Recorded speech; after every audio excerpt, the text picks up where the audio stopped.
Welcome to Octane Mobile Gaming.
Welcome once again to the channel.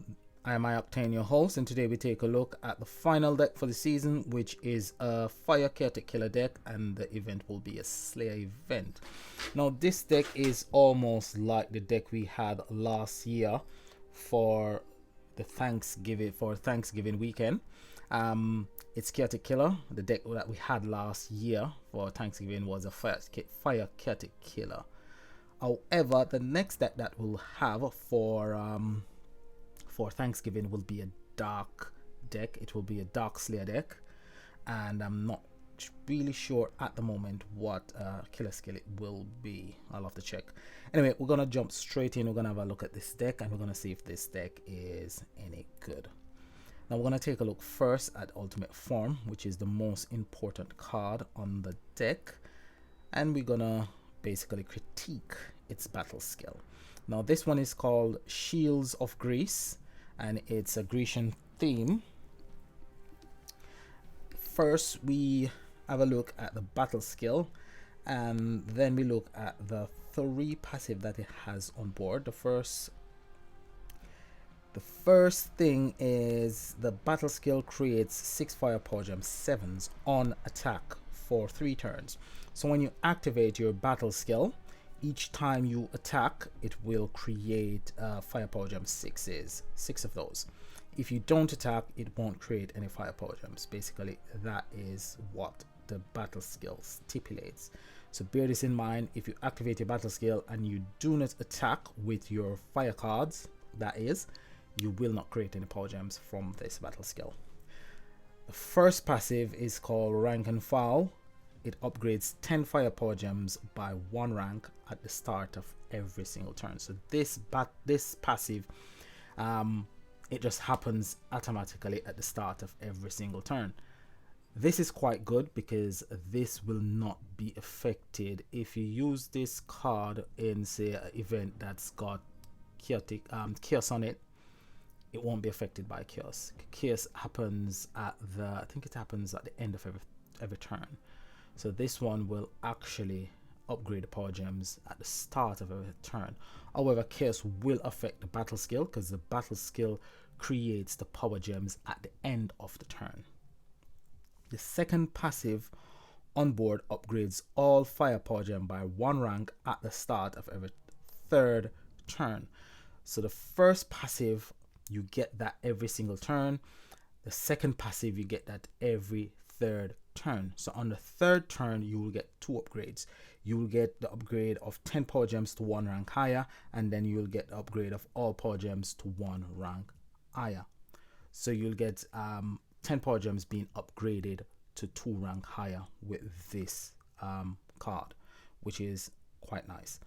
The third passive is quite nice. It upgrades power. It's when a gem upgrade skill is used, it increases self damage by 100%.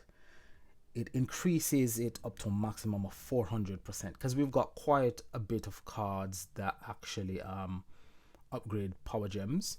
We've got the deck that I mentioned earlier, the deck from last year, which it's got Master Chef and all those wonderful cards that upgrade power gems.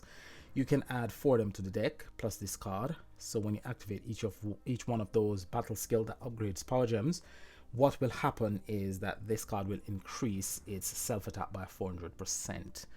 Now, you might think within yourself, oh, 400% self increase, that's quite a lot.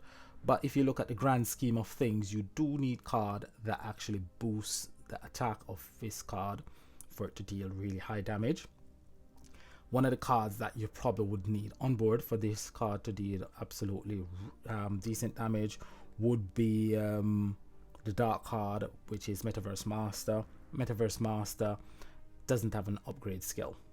Now, it stipulates that it's an upgrade skill because I might be wrong, but I don't think the passive ability is actually classified as an upgrade skill. It's in passive ability. So it's an ability rather than a skill. The skill is actually the battle skill. So it's the battle skill that will activate this passive. The battle skill of other cards that does upgrade will actually bring this passive into action. I might be wrong, but we'll see when the event comes out how it actually works. But for me, it is different and it's quite nice. I mean, it's always good to be able to activate the upgrade. It's always good to have the ability to upgrade the power gems when you want it to upgrade the power gems, and you don't have to start counting turns, because this one's got a 3-turn cooldown, so you have to count the turns, and then when the upgrades passive kicks in, then you'll activate the rest of your cards, and then you can have a massive attack on the 3rd turn. But I think I'm not sure if this skill actually kicks in on turn 0. It might kick in on turn 0. I'll have to wait and see, but it should kick in on turn 0. Both skills should kick in on turn 0, so you should have quite a bit of upgrade on turn 0. We'll wait and see what happens with that. And the next passive, last passive, I think last passive, it's quite nice. It's different. It's not on the battle skill where you activate the battle skill, you get 400% attack increase, so then you just attack. It's not a mindless deck. It's a deck that you have to think. You have to think what to put on your deck, when to activate your card. So it's kind of a nice twist to the card. So I like the card, and I think this card could be quite nice for GVG as well, because in GVG you do want the highest level power gems that you can get. You do want quite a lot of power gems on the board. You do want passive spawn of power gems and all of that. So it's quite a nice card to add to your fire attacking deck.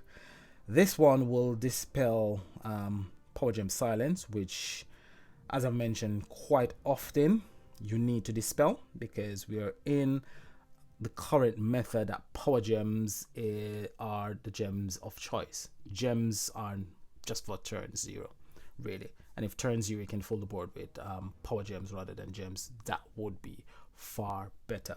But we're not in a method that we really use gems anymore, so you want to get rid of power gem silence. It's something to dispel poison. Now, poison Poison is one that affects your health quite a lot. I think it does something else apart from affecting your health, but I can't remember what else it does. But I do know that it affects your health. So you want to put cards that's going to increase your health. You want to put cards that can dispel debuffs. Cards that can dispel debuff will dispel Power Gem Silence, will dispel poison as well, because you want to keep your deck alive as long as possible. Because when the bosses get up to maximum level, they've got quite a lot of health, and it takes a while to take them out. So you want your deck to survive as long as possible in the battle. Now this is Warrior King Leonidas, and Leonidas will create 6 fire power gems. 6 is on attack. Again, it's on attack. It upgrades all fire power gem by 1 rank at the start of every 3rd turn. So you've got 2 cards within the deck that's going to upgrade your fire power gems to 1 rank higher.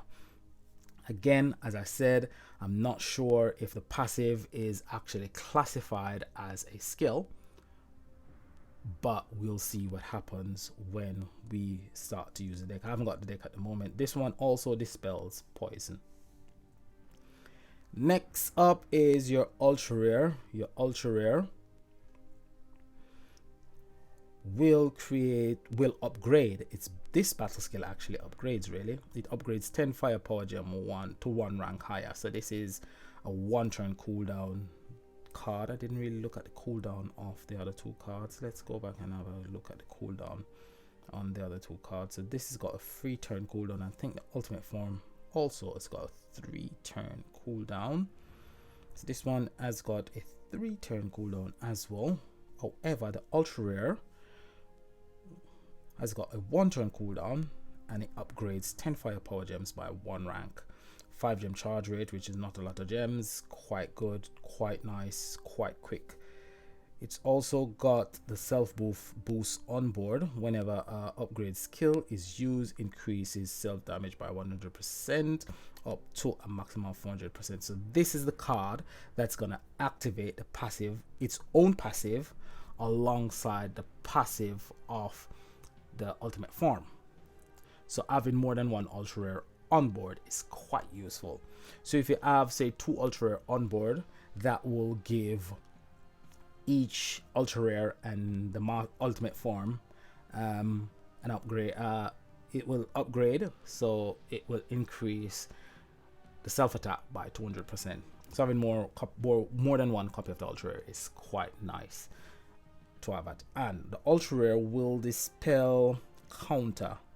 So counter is a buff rather than a debuff. So we've got 2 debuffs this week and 1 buff. I like the ultra rare. The ultra rare is quite nice. I like the deck. Is it a powerful deck? It could be a really powerful deck if you've got the right combination of cards to actually create a deck that will boost the passive ability of the ultimate form and the ultra rare, and to give you some form of boost, some extra boost to the cards. Now I know Chaotic Killer hasn't got a lot of options when it comes to attack boost or damage boost. Chaotic Killer has got Metaverse Master. It's a dark commander, but it is a Chaotic Killer card. But it doesn't really only concentrate on Chaotic Killers. It concentrates on any card. So let's take a look at the supporting card. So the supporting card for this week has gone back to what they always are. This one just creates 12 gems and it heals 400% of heroes recovery. Dispels Power Gem Silence. Not something that is really usable. Let's look at the main hero. So the main hero for this week is, it's alright. So this one will create 3 Power Gem 4s on attack for 3 turns. So it does it over 3 turns. Quite nice. And it upgrades 3 Fire Power Gems by 1 rank at the start of every 3rd turn. So this is okay. Not brilliant, but it's okay. It's quite nice. It's something that somebody who's just starting out can actually use. I've got 74 coins. I need 10 more coins to actually craft the deck itself. I've got 7,770 gems. I could go up to tier 5 and see if I can get a copy of the ultra rare, because if I get a copy of the ultra rare, I'll get a second copy free. That would give me 2 ultra rares, and I've got the main hero. So if I get the ultra rare, I can craft 1 master collection card, get 1 shiny master collection card. Then I could take this ultimate form up to 2 pink stars. Now, having a 2 pink star ultimate form is always better than having a 1 pink star ultimate form. The more pink stars you've got on your ultimate form, your ultimate form is a bit more powerful. However, saying that, I am not going to tell anybody to start spending all your cash to get a 6 pink star ultimate form.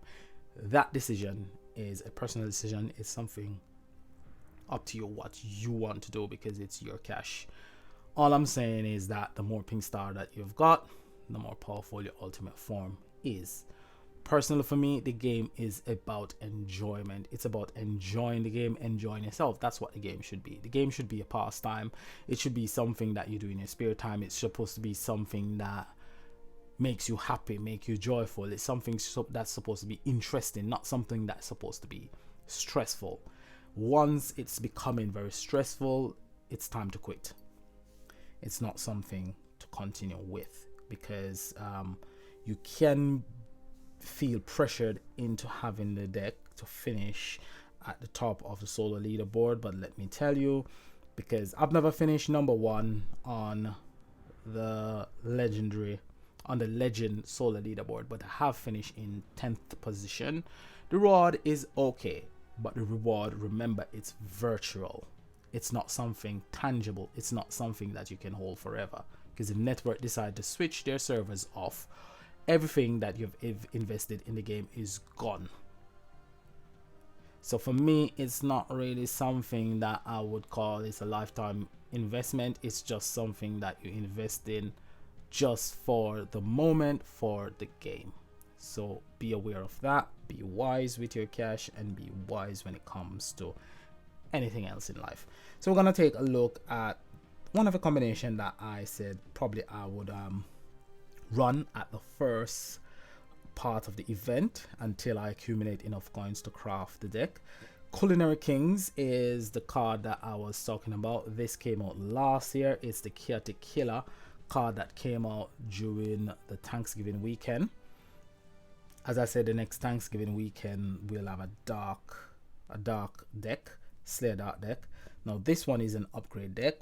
This one upgrades to 2 rank higher. So if you combine this deck with the current deck, this will enable the current deck to get that 400% or close to the 400% self increase, which is quite nice. This one produced 6 power gem 6s, then it upgrades all firepower gems on the board to 2 rank higher. This one has got a free turn cooldown as well. It's got on board 2 passive, first of which create 3 firepower gem 4s at the start of each turn. Now this will be quite nice because this passive creates power gems. The passive of the master collection card and the ultimate form would upgrade these power gems, and these power gems will go to 2 rank higher. Quite nice. If 7 or more firepower gem 6s or higher are on the board, it delays the enemy turn by 1. Now this passive has got a 5 turn cooldown. This card dispels chaos, so this is something that you can run in conjunction with the next ultimate form to dispel chaos if you're in an event that actually has chaos as one of the debuffs. So that's quite nice to have as well. This one, Judo Alliance delays all enemies attack by 1 turn and increase self attack by 100% for 2 turns. Got a 4 turn cooldown, which is the thing that I don't really like much about this card, but it's a turn delay card. So a turn delay card normally have 5 turn or 6 turn cooldown. So to have 4 turn cooldown, it's okay. Plus the battle skill doesn't really create any power gems. It's the passive that creates a power gem. It's got the attack bonus buff, and the second passive creates 8 Firepower Gem 7s at the start of each turn. So this is something you could add to the deck as well, because it's creating 8 Firepower Gem 7s at the start of each turn. Those 8 Firepower Gem 7s will be upgraded by the passive of the Ultimate Form and the Master Collection card, giving you a bit more Firepower Gems on the board and a bit high level Firepower Gem on the board.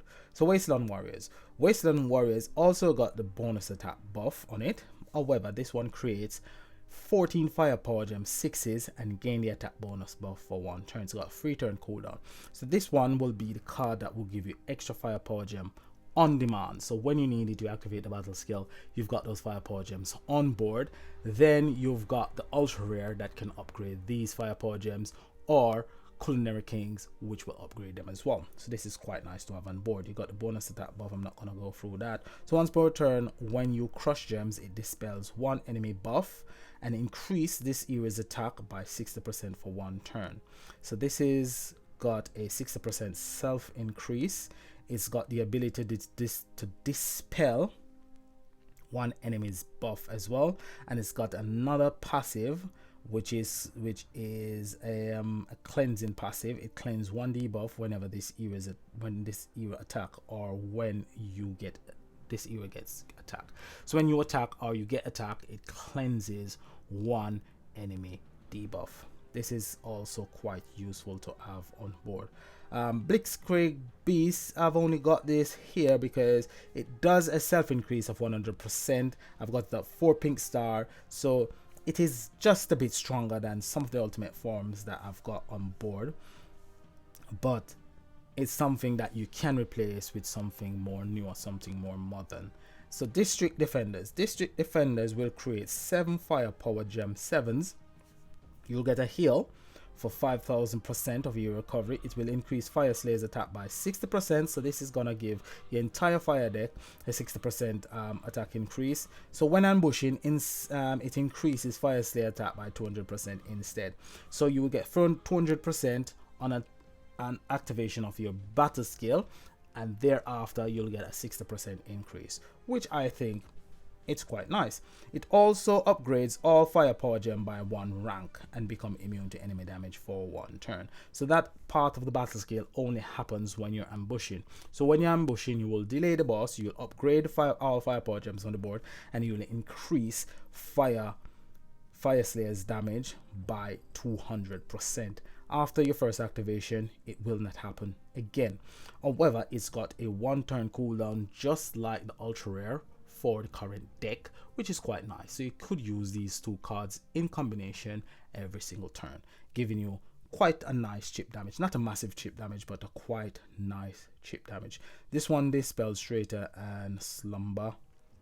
Slumber is also one that will affect the passive ability of the current deck. So this is something you can run in combination with the current deck on an event that's got Slumber as one of the debuffs. So those are some of the cards that I'm planning to run at the first half of the event. Those are some of the useful cards that you've got. So cards that will give you the killer skills. So the first of which is called Final Formation. This is one of the first, or the first, fire ultimate form that we had. So this one came out with Garden of Island, Final Formation. You had the one from last week as well, can't remember what it's called, but there was 5 ultimate form that first came out. This was one of those ultimate form. It's not really that useful. It does create 8 Firepower Gem 4s, and it does give an attack. It gives you an ultimate gem, but it costs you 50 skill points to actually use the battle skill. So if you haven't got 50 skill points on the board, you won't be able to activate the battle skill, which is part of the problem that I find with the first generation ultimate forms. This one is of the second generation ultimate forms. This one is called Flameworthy Saviors, and this one applies Razor for 3 Fire Slayer heroes. So basically, at the time when these cards came out, we had this we had this meta where all the decks that were coming out had a status to cards, and it started at one card and then it increased to another card when you get up to a certain skill point. So you have to increase the amount of skill points to apply the status to more than one card. This one just apply it to 3 fire slayers. Razor creates 2 firepower gem 4s each time that hero attack. Lasts for 1 turn. It's got a 4-turn cooldown. Passive: each time the hero attack, it creates 2 firepower gem 4s. So it didn't create a lot of firepower gems. It did give you an increase. So it increased fire slayers attack up to 36. But for every 100 skill point that you had on board, you'd get 9% increase until you get up to 300 skill points. Then you get the maximum of 36. Really not a lot in today's meta. This card also gives you an ultimate gem, which is quite useless, and you've got Culinary King. So those are the 3 past ultimate forms that will give you the killer skill. The 4th ultimate form is the current ultimate form. Other cards that you could use, we did look at Judo Alliance, we did look at Waste Warriors. Honor Roll Luminaries is another one that you could use. So Honor Roll Luminaries creates 7 firepower gem 5s and it resists 15% of damage taken from the enemy as attack for 2 turns. It received the attack bonus buff, so attack bonus buff is quite crazy. It does ambush as well, so when it's ambushing, it doubles the gem created and increase self attack by 200% for 2 turns. That only happens once. When you're ambushing, it increase self attack by 200%. After that, it doesn't have that self increase. However, down the bottom, on turns when you crush gems, this hero attack with 50% increase attack. So after the ambush, it just gives you a 50% self increase. That is one that you could use as well. These are 2 more cards. Prime Bovine. Prime Bovine gives you 7 power gem 6s. It heals and it increases self attack by 20% for 1 turn. This one's got a 2-turn cooldown.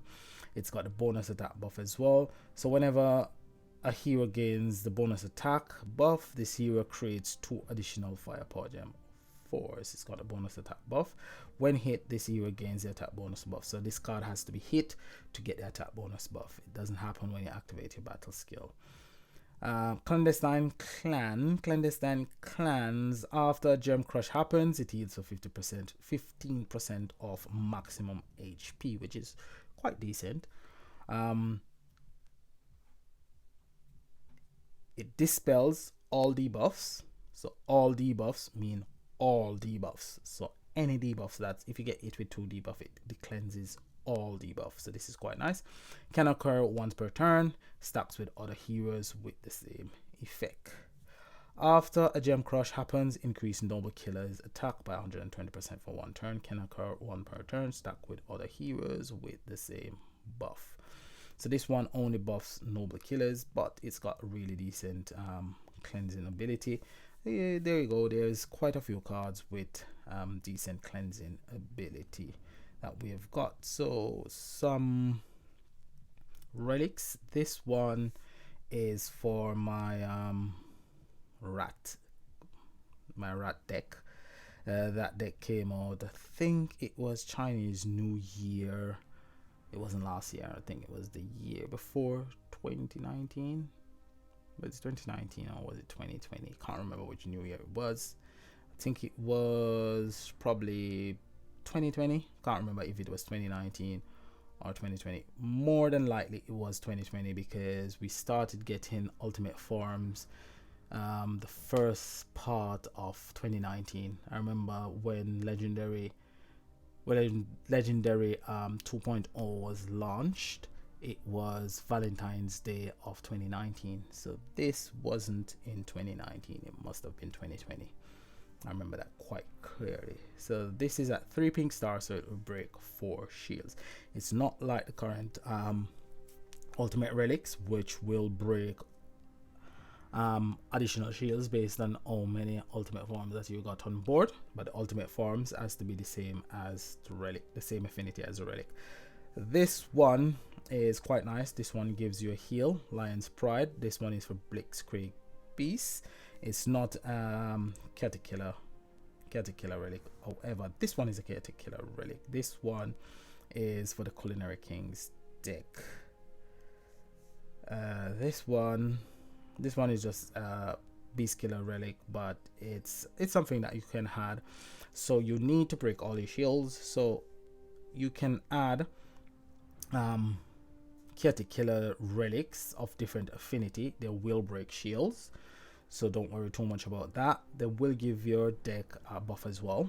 Don't worry too much about that. The only thing you have to worry about is creating power gem of the affinity of your deck on turn 0. That's the only thing you really have to worry about. But if you can get an ultimate relic like this, that is a 3 pink star, it will break 4. So then you can add, if you go up to tier 4, you get 2 of the main relics. You can add 2 main relics on board, and you can add something like this Stake Breaker, which will break 2 shields. So you end up breaking all the shields on the board, and you'll create a bit of firepower gem as well. Those are some of the cards that we've got. Tomorrow I should be able to craft the ultimate form. Not sure if the deck is gonna be very powerful. I'm expecting it to be powerful. Last week the deck was pretty disappointing. Didn't do possible deck combination because I couldn't really find a decent combination to showcase. All the combinations were pretty hot. They were pretty disappointing. Very, very disappointing. The best combination that I find could only do 1 quadrillion attack, and then I found another combination that only works for solo bosses, which was useful for solo bosses, but you don't get as much solo bosses as you get guild bosses. Now when it comes to guild bosses, it doesn't really matter how powerful your deck is, unless you've got a deck that's gonna give you like 40-50 quadrillion attack on every attack. You're not really gonna take out a guild boss by yourself. You need your guild behind you. Now is the time to get into a guild that is quite active, a guild that is relatively powerful, where you can combine your forces during frenzy to take out the guild bosses. That is really, really important. So I will give you some tips next week when we have the Water Commander event on do's and don'ts when it comes to Commander event, and what to look out for when you are choosing a really good guild. I mean, a really good guild at the moment. All right, so tomorrow, depending on what happens, because I might be quite busy tomorrow, so I won't be able to do a possibility combination, but I will endeavor to try and do possibility combination tomorrow. Whether the deck is good or bad, I'll just show you whatever I've got, whatever I can come up with, and then you go from there. This is Octane saying thank you for watching. Thanks to all my subscribers. Thanks for your comment and your encouragement. If you haven't subscribed, please do subscribe. Share the video as well.